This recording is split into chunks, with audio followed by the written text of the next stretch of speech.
tonga nampiseho ny firaisankina n'izy ireo amin'ny mpiray-tandrazana aminy ihany koa ny fikambanana tanora miantsehatra izay tarian'Andriamatora Andriamaefa Benjamina nisongadina ny fanampinana terin'ny fikambanana izay nanatitra baiboly ho an'ny fikambanana dia mila tsinjovina tokoa ny lafiny ara-panahy.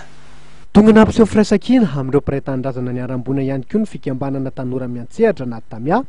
izay tarian'Andriamatora Andriamaefa Benjamina nanatitra fanampina ho an'ireo trabona ny fikambanana ny farany herinandro lasa teo. Nisongadina ny fanampina hanateran'ny fikambanana izay nanatitra baiboly nametraka ambony ny lafiny ara-panahy tokoa ny fikambanana tamia. Voalohany aloha dia fisoran'Andriamanitra satria hita tokoa fa ny malagasy dia manana ny mampiavaka azy amin'ny hoe vohikava mahatratra ohatran'izao ny tena anehoana ny fitiavan-tanindrazana ka ny tamia moa dia tsy voandroany no nanao asa ohatran'izao ka zahay moa ny tena zavatra anankiray zany asehoanay mandrakariva dia ny eo amin'ny hoe tsy ny vatana ihany ny trabona fa ny fanahy koa ka zay no nitondranay baiboly vitsivitsy maromaro halefa ny vohipeny moa nangatahako tamin'ny zareo mibeny jerise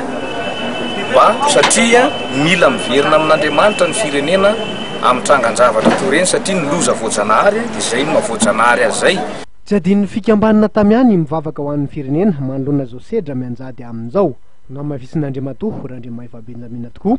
fa i Andriamanitra rery ihany no ho manapaka ka Jesosy Kristy zanany no ho manana fahefana mampitsahatra andrivo mahery sy ny andro ratsy.